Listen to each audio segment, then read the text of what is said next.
customers know when things are being forced and you're not being genuine. So we always try to just be real, show kind of the human aspect of our business, that it's not just a big faceless brand.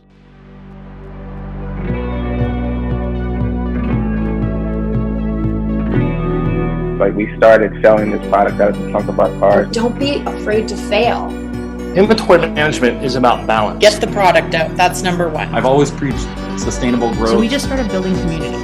Look at the data. Product development is everything. Yeah, we say we're a brick, click, and pop. But you have to love what you do.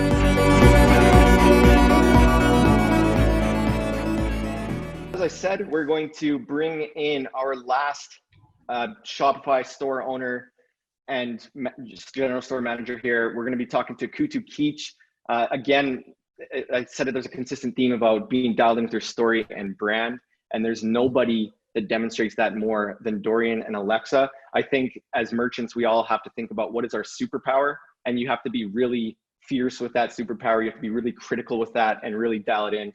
And I think when it comes to brand storytelling and content, CoutuKitsch is dialed in more than potentially anybody that I've ever met.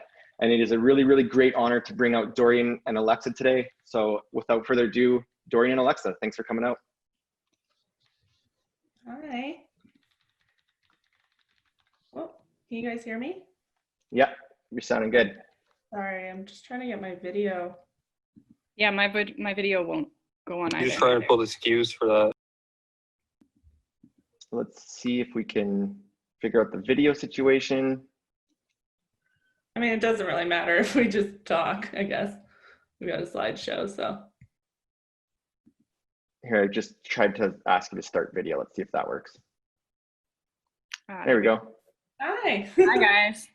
Hello. Thanks for coming out. First of all, we missed out on the giveaway aspect, so we just wanted to offer a coupon code for anybody who wants it. It's Meetup15, and I'll add it to the chat later. Amazing. Thanks so much for doing that. Thank you. So we're going to talk about the importance of brand identity, and I'm going to share a PowerPoint here.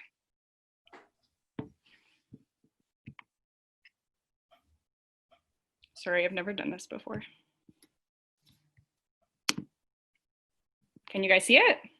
Yeah. Yeah, looks great. You bet. So creating a strong brand presence. I'm Dorian, this is Alexa.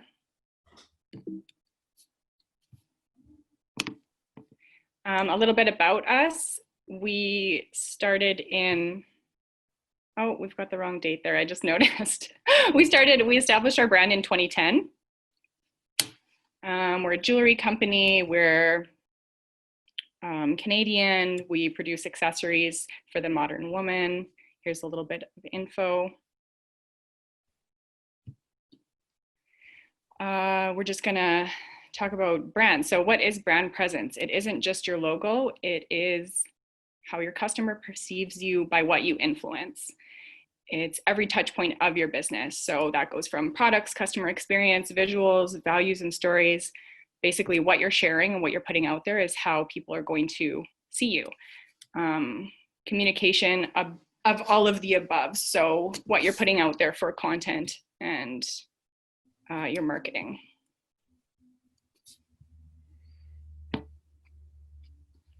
How do you find your brand presence and make it effective? First of all, read the room, know your audience and be responsive. We're going to expand on all these points too as we go. Stick with what is working and use that formula to grow. Make sure your product service reflects your brand. So I'm going to talk a bit about know your audience and be responsive. I do a lot of the reporting for CoutuKitsch, so I kind of like this part.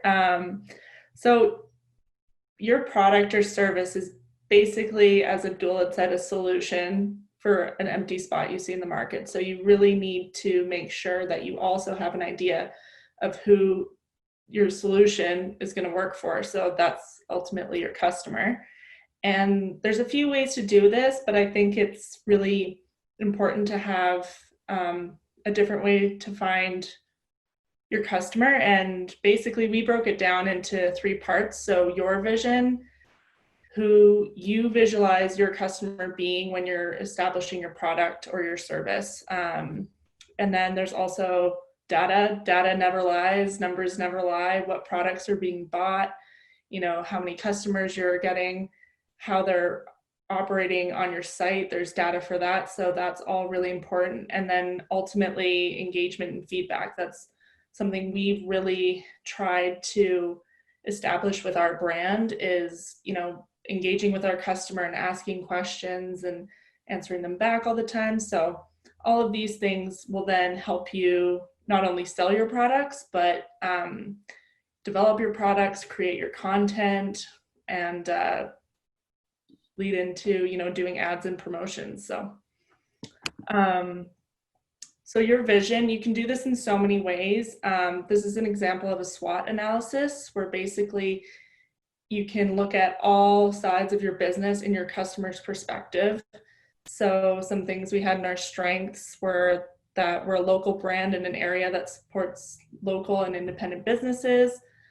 And a weakness for us is we do primarily market to women. So there is a limited offering for men, but exercises like this are really, really good when you're starting your company and also when you're,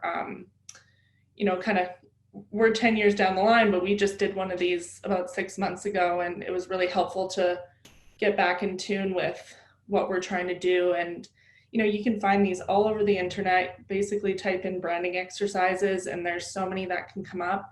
But yeah, you can do this with your team, just by yourself. It's really, really helpful just to tap in and make sure you're continuing with that vision that you had originally. So another example of your vision is to build a customer avatar. So we're working with Socialite right now, and this was a really, really helpful thing that we did. And we basically built a customer, kind of like The Sims, or drawing a picture of them and everything that we want our customer to be, essentially. So who we think they are. Sorry? And who we think they are. Yeah, and who we think they are. So you go into, goals and their values and other places they might shop, just to get that mindset of the customer. And then you can go into really specific demographic things like their age, gender. Do they have disposable income? If it's a high disposable income, maybe you can price your products higher. If it's a lower one, you might have to price your products lower, and that then just goes into the rest of your business. So these are really great exercises you can do just to, I guess, get a general idea of who you're trying to target. And then next is just hard data.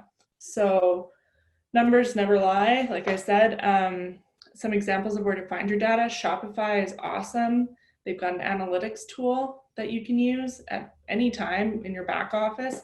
We probably refer to our Shopify analytics almost every day, I would say. Definitely. And there's a lot of information on there. You can go really broad, just general sales for the year or the week, or you can get really, really specific. And this is really helpful to figure out your customer and understand how they're consuming your website, basically. So an example of this is you can see what traffic source is leading customers to your website and what's doing the best. So for us, it's social media. As you can see, it's been going up a little bit, which is great. But then dialing in more, what social media platform are they using? Is it Instagram? Is it Facebook, Twitter, whatever it is? And it just shows you the strengths of your business and how people are finding you and going to your website. Another example for some interesting data is returning customer rates. So how are you gonna, sorry, just go back one, Dorian. You can see the difference in returning customers versus one-time customers. And, maybe right now we need to throw in some offers or edit our emails to get our customers coming back a little bit. So it's really great to have all of those tools to monitor your customers' behavior. Another way you can find all of this information, this is all free if you have Facebook or Instagram, is your Facebook Insights. As I mentioned, our vision was a woman 25 to 34 shopping for jewelry. And, you know, again, the numbers don't lie. So we can see the people consuming our content are 89% women, and they're in the range of 25 to 34 for the most part at 43%. And then you can also see some opportunities in here. You know, we do know, because we are a local company, that Canada is going to be our highest audience. But, you know, we've got some opportunities in the US and the UK and the Australia, and it's just really great because then you can maybe modify your language and how you're speaking to your customers depending on where they are. So that's really awesome. And then another way to do it, oh, yeah, go. Sorry, it's hopping around here. Still on this one? No, keep going, one more. Thanks.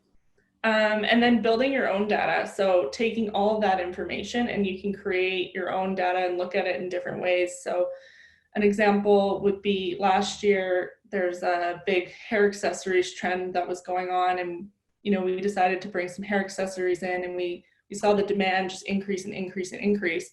And so near the end of our year end, we were wondering how much of hair accessories we should be offering our clients, because we're like, well, it's a big trend, but we don't want it to just fizzle out and we be stuck with all this product. So how are our necklaces and our earrings doing? And basically we compiled all of our data, and, you know, yellow and red here are our necklaces and our earrings, and then the blue is the hair accessories. So it was really great to see that the trend didn't take over our sales, and that people are coming to us primarily for jewelry, and then the hair accessories are something fun we invested in and it paid back. So one more next. And then finally, I think this is probably one of the most important things, is actually engaging with your customer. We are on our social media platforms probably 24/7. I know Dorian's got, you know, hours in the evenings where she's directly answering DMs and liking other, you know, customers who post pictures of them, so with their jewelry. So that's really, really great. And this also helps to get the mood of your customer with the products you're putting out. So we hop on stories a lot of the time and ask customers, do you think we should make some longer necklace styles for next collection? And it really makes them feel a part of what you're building, and they're going to have so much more invested in your company because they feel like they're helping, essentially. And then another example is content based. Dorian likes to do a lot of styling videos, and we're kind of like, we like them. Do our customers actually like them and watch them? So we threw this poll out just to see, and I guess they like them. Yeah, that was a video I actually did on TikTok, because we just got TikTok recently. So I know it's a totally different customer base. So sharing our content from TikTok to Instagram, we just kind of wanted to ask what our customers thought, get some feedback on that. Yeah. Go to the next one. As Brendan was saying, reviews are really awesome. We use Judge Me. It's an app that you can get in Shopify. And I mean, I don't want to reiterate too much what Brendan was saying, but basically it's just giving the confidence to new customers, the confidence to spend their money with you. You know, it's hard-earned money, so we really want to make sure that they're confident going into their buying experience. And also, it's a really great way to get feedback on the product you currently have. You know, a lot of people are saying it looks great layered, you can leave it alone. So those are really, really great things to hear back. And, you know, our customers are liking our prices and the quality. So that's really awesome. And we know we're doing something right. Another example is just straight up talking to your customers. We were talking with this one girl, and she was a new customer, and she was asking us a few questions, and we were, you know, answering about the quality, nickel free, all that. And she said something really, really awesome about our content, actually. So she said, your jewelry and your marketing are so awesome. I'm bombarded with jewelry ads on my Instagram and Facebook constantly, and I never give it a second glance. But your video of you showing how to layer necklaces stopped my scrolling and really engaged me. So not only are we getting, you know, just good feedback in general, but we're understanding that the stuff that we're actually putting out is working. And so, you know, we'll make some more videos like we did.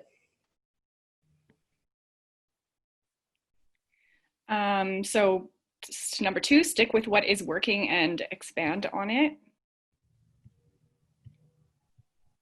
So authentic, a polarized word, but it's really what needs to be addressed. Customers know when things are being forced and you're not being genuine. So we always try to just be real, show kind of the human aspect of our business, that it's not just a big faceless brand, basically. Expand on what works and don't be afraid to test and try new things. So we do want to try new things, but we also expand on what works. So if we find that, like Alexa said, that video was getting a lot of good feedback and a lot of views, we're going to expand on that. I'm going to create more videos like that, how to layer your jewelry, how to mix and match your pieces and whatnot. Get inspiration, but don't copy. It's important for us as like a fashion brand to know what's cool right now, what girls want to wear, what Instagram girls want to wear, fashion, what's in the fashion industry. But be original still, put your own twist on it. So some examples, including a personal touch through our content. Like I said, we just try to show a really human aspect there, a little glimpse into our life without being too personal, I guess.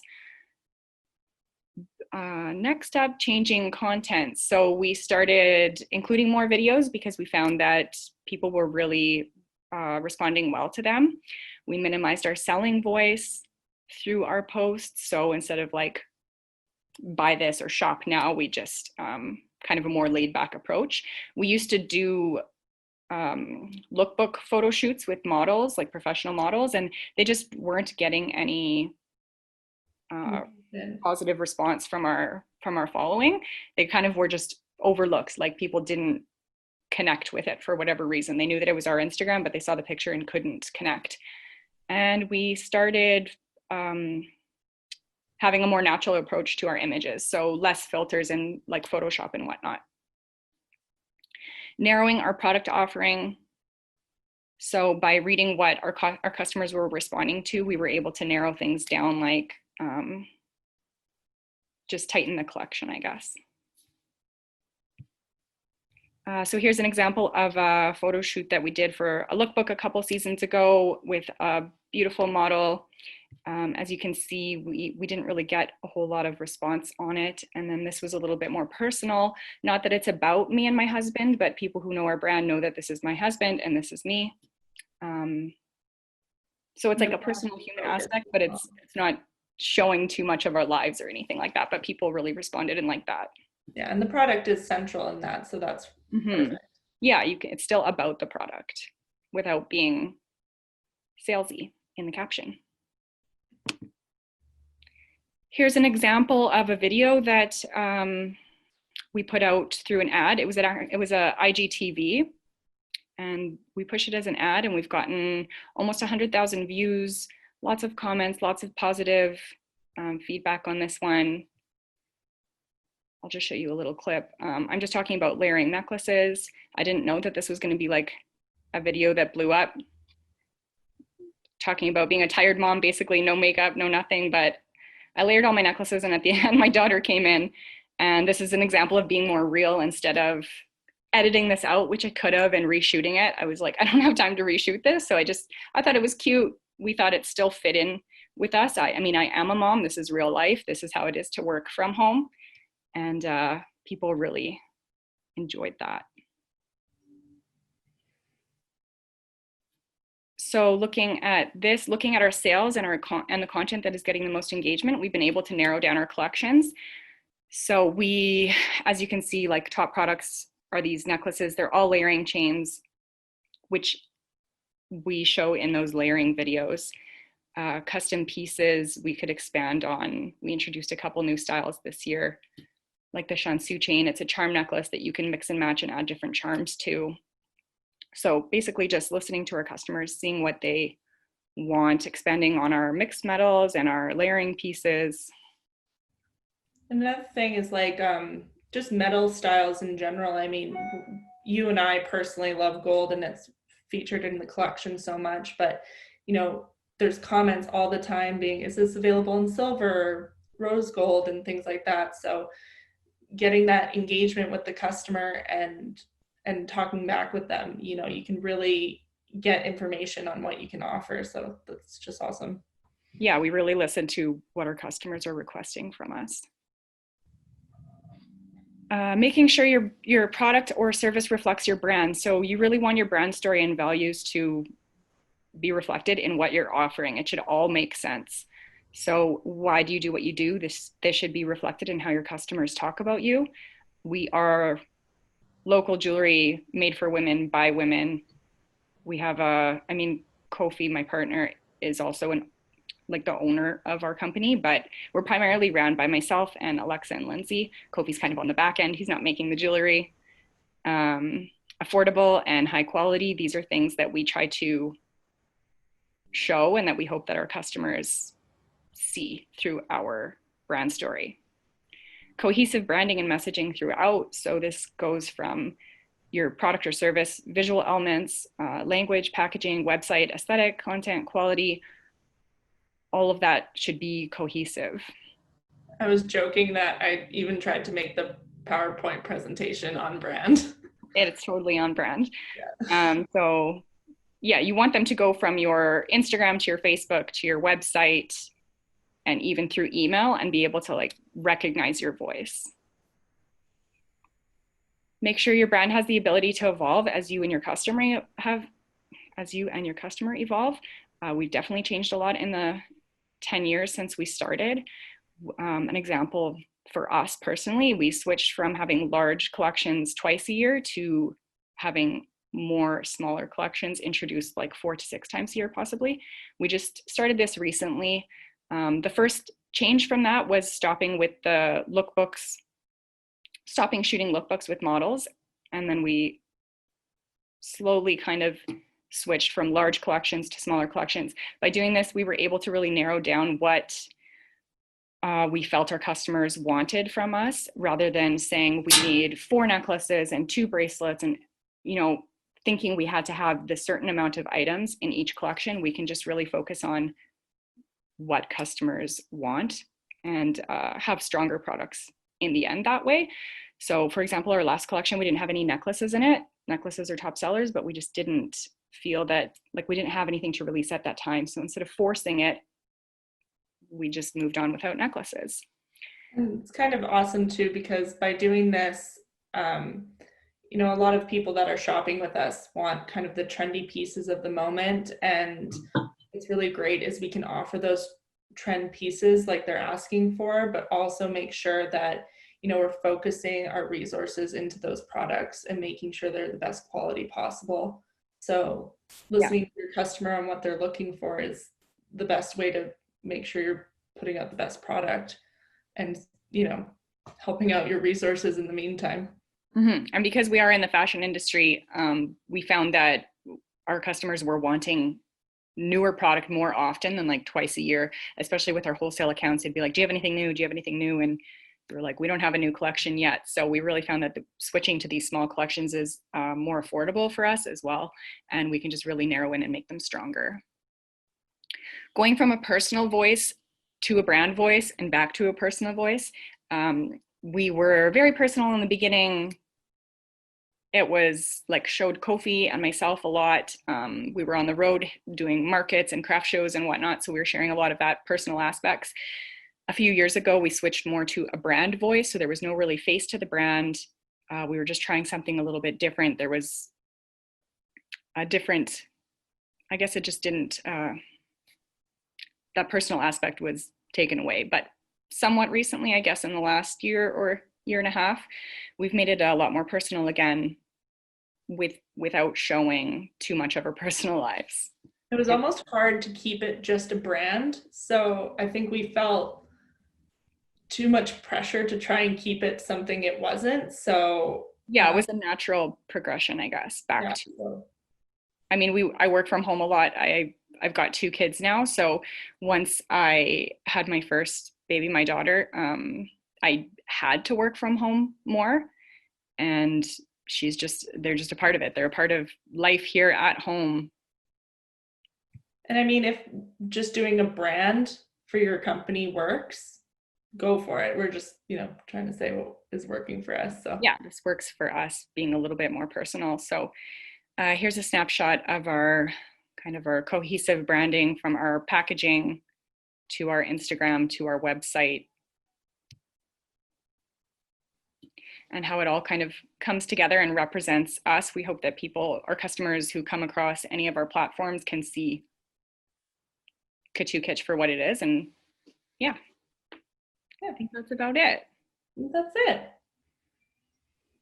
All right, thank you so much. I mean, for everybody that's watching, I think that some big takeaways we're getting from your presentation, like, you can never spend too much time getting to know your actual customer avatar. Oh, like, you gotta like layer on there.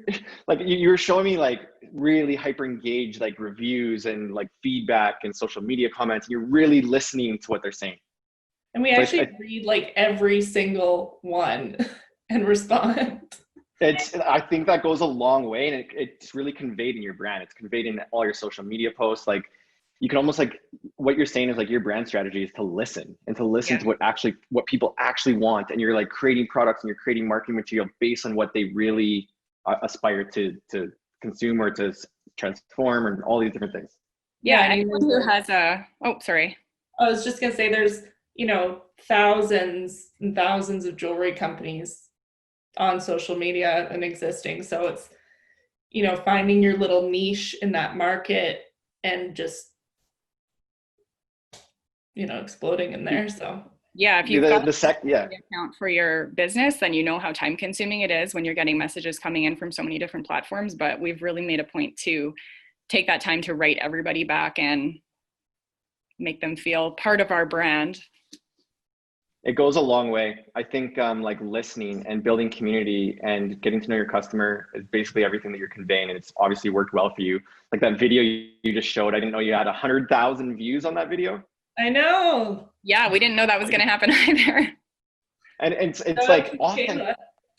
It was authenticity, right? Like, your customer, you're going to be really authentic with her, and it goes a long way. And I think that it's a great brand strategy. Thanks. Thank you. Yeah, we got a lot of positive feedback there. That's phenomenal. Thank you both so much. We had some questions come in. Maybe we'll have time to answer one, and then we'll just switch into the chat because we've got a bunch of other things going on coming up. But I think Elton Kua asked, "Hi, Dorian CoutuKitsch. May I know how you're measuring metrics aside from Shopify and important metrics that you measure? Is it only Shopify Insights, or are you integrating with external tools?" You touched a little bit about that, but we're using Facebook Ads Manager for our ads. We're working with the Socialite team, so we're not experts by a long shot, but yeah, Facebook ads. We do email marketing with Klaviyo as well, so that helps. I'm not sure if that's just for content consumption he's wondering about, because for our sales, we just use Shopify. Okay, yeah. Great. No, I think that's answered it. Are you going to stick around for a little bit? Could people reach out to you in the chat? Sure, yeah. Yeah. Okay, excellent. I know there was a couple more questions. If anybody wants to reach out to Alexa or Dorian, please do so. I think there's a common theme here with the Calgary business owners, is that you have to be true to your brand. You have to focus on your customer and know what they want, and you want to do all your communication and all your whole brand and company around what they need and want and what they care about. So thank you both for coming by. Any last words? Thank you. Thanks for having us. Guys, this is fun. I haven't done one of these before, so it was... Yeah, same. You rocked it. I know when I met you both, I was incredibly blown away by everything that you'd been doing. Like, yes, we're working together, but I think even before that, there was just so many these techie things that you weren't doing, but you were just dialed into the brand, and you built a business off just being dialed into the brand. Like, you didn't need to do a lot of email automation and advertising. Like, you just grew organically because your community was so dialed in with you, and there was just a great connection and brand loyalty there. Yeah, we didn't have that strength, but really working with you guys, it's helped us come a long way, and we've learned a lot about how important these different apps are that we can integrate into our Shopify. And we were laughing that we are probably annoying to you guys with all the edits we send back, but it's because we just want it to be perfect. So the truth is about that is it's never annoying. It's like I was kind of saying this earlier, is you own like your brand, so you got to be completely dialed in and controlling around that. And like that's kind of why we stand back and we say, this is your brand, this is your message, you tell a story, we'll do the geeky app stuff in the background. But I think we have like great businesses are incredibly dialed into the consumer and they're listening and they're dialed into the brand, which obviously you've demonstrated. thanks. Great. Thank you so much. Okay, thank you both so much. And anyone has questions for Dorian and Alexa, you can reach out in the chat.